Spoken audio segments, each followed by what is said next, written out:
Okay, this is one of those things where I feel like nobody wins. Absolutely nobody in this situation benefits, even though there really is just a nice courteous sort of kindness and maybe half-fledged honesty going about here, because today what we're doing is talking about some comments made by Colorado Avalanche superstar Nathan MacKinnon, because the other day he was questioned about Mitch Marner of the Toronto Maple Leafs.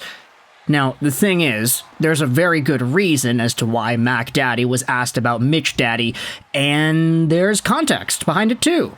So without further ado, let's go over onto an article published by Matt Larkin on dailyfaceoff.com. This was from earlier on September 10th, so 2 days ago. Nathan MacKinnon on summer training with Mitch Marner. He looks awesome. Now, there's your context, right?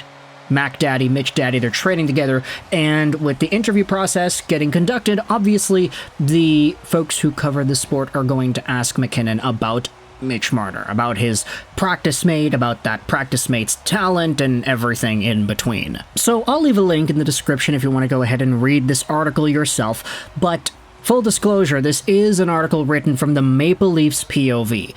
Matt Larkin starts the article by talking about Mitch Marner and whether or not we will see Marner absolutely explode in the way that William Nylander did. Team president Brendan Shanahan has indicated that everything is on the table after the Leafs bombed out of round 1 in the playoffs for the 7th time in the past 8 seasons. Austin Matthews and William Nylander had just signed extensions, so Marner, who has no goals and 5 points in 16 games in games 5, 6, and 7 scenarios over the past 5 seasons, was the logical candidate to go if the team wanted a shakeup.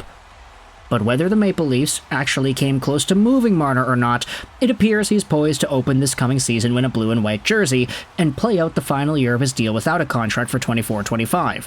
Will Marner bounce back is the question. The article then talks about Nathan MacKinnon, who was on hand Tuesday at the NHL Player Media Tour in Las Vegas, and how he's been training with his good friend Sidney Crosby in Valley, Colorado, alongside other elite players, including Mitch Marner. MacKinnon first struck up a friendship with Marner when they had played together for Team Canada at the 2017 World Championships, and they instantly found chemistry on and off the ice. Marner and Crosby are friends too, MacKinnon explained. They texted Marner to join them at the Valley camp. He obliged, and the two Nova Scotia legends have been floored by Marner's effort. Interesting. Effort, eh? That's kind of something that I don't think we're too used to hearing in the same sentence as Mitch Marner. But Mac Daddy says this. Yeah, Marner looks awesome, MacKinnon said. He's always so impressive out there. Even just playing with him at the 2017 World Championships, he just came off his rookie year. Unreal, just so good, so talented. As MacKinnon explained on Tuesday, during any time in his career in which the Leafs have been alive in the playoffs while the Avalanche are out at idle, he's rooting for them because of the pressure they face in the hockey-mad Toronto market, and he is sympathetic to Marner for the heat that Marner has taken. It's a hard league to win in, and obviously I think Marner gets a lot of flack in Toronto, but he's honestly one of the best players in the league, MacKinnon said. I play with some of the best players in the league, and then I skate with Marnes, and he's right up there with anyone. Especially at that Valley camp, there's a lot of good players, and he stuck out as one of the best for sure. And these comments have kind of been construed by fans on social media in a pretty interesting way. Now obviously I said at the beginning of this video that nobody really wins out of this. What do I mean by that? Well, what do comments like these accomplish for NHL players and NHL media, NHL fans? It gets the writers their content. Of course, they've got Nathan MacKinnon saying that Mitch Marner gets too much flack. Here he is defending number 16 on Toronto. But then what? Mitch Marner gets comments validating him in his performance and his effort and his ability, and fans go out there and immediately say, okay, really. Nathan MacKinnon doesn't win in this situation because all of a sudden fans are going out there and saying, okay, well, take him on your team then, if he's so good.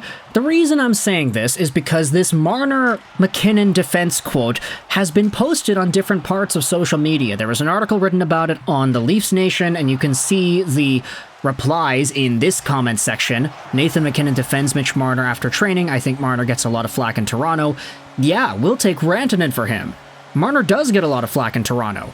Marner also gets a lot of cash from the Leafs. Lots of cash, little production in key parts of the seasons, and that will deliver a lot of flack. MacKinnon got flack when his Avalanche kept failing in the second round. MacKinnon gave himself flack for failing. Screw off, Nathan MacKinnon.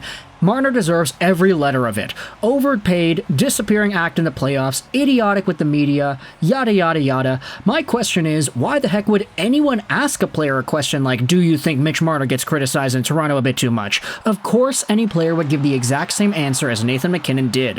What was he supposed to say? No, I think Marner deserves all the flack. And this is why I say nobody wins. Nobody is buying this from the Maple Leafs' point of view. Like, sure, we acknowledge that Mitch Marner is talented. We acknowledge that there is a good skill set for offensive production, two-way responsibility, penalty killing ability, playmaking, and finesse that exists in Mitch Marner's game.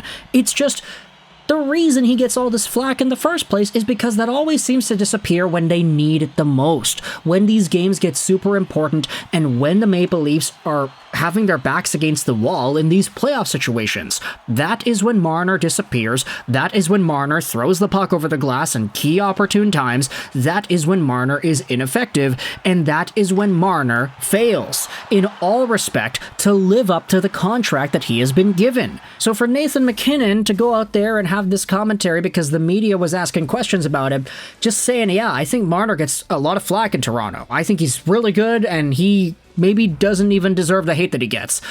To defend Mitch Marner in that way comes across as a little bit off-center, and for a guy like Nathan MacKinnon to be saying this out of all people, it gets a little bit funnier when you consider the fact that Nathan MacKinnon is like the absolute worst guy you would want to have on your team if you are an overpaid, non-producing bum like Mitch Marner can be in the playoffs.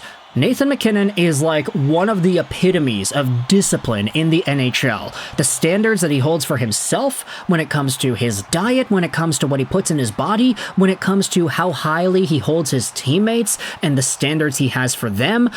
When all these things are considered, you think about Mitch Marner and it's like, hey, this would be an absolute nightmare scenario for Mitch if Nathan MacKinnon was his captain and Mitch Marner, making all this money, was disappearing from the playoffs again. Imagine how Nathan MacKinnon would be ripping into Marner then. Let alone all these comments in the offseason about, oh yeah, he's talented, he's this, he's one of the most talented players I've ever played with. And sure, that is true. We acknowledge that he is talented. It's why he got paid all that money. It's why he's had so many 90-point seasons. He can't seem to crack 100, but we know he's there already. Marner is talented, and he gets flack because he is talented. It's not Pat Maroon going out there and not producing any points, and Maple Leafs fans are getting all up in his behind because of it. No, it's because Marner is so good that when he disappears like he does every single year, that's when the flack really starts to get going, because this guy should be doing well and he doesn't. He should be scoring points and he doesn't. And Nathan MacKinnon going out there and saying, yeah, he gets a lot of flack, implying that the flack is too much and undeserved. I get it, he didn't say directly, yeah, Marner doesn't deserve it, but he does give a little bit of a defense to the guy. Says that Marner's talented, said that he's this, said that he's that he works out with Marner, and that he's one of the best players that he plays with. Like, I don't know, I just wanted to make a video about this because I thought it was so interesting considering Nathan MacKinnon's personality and how Mitch Marner, of all people, is the one that he defends publicly against the mob. Let me know your thoughts in the comment section below. The original article on Daily Faceoff will be linked in the description below. What are your thoughts on Nathan MacKinnon defending Mitch Marner? I hope you enjoyed this video. 99, and bye.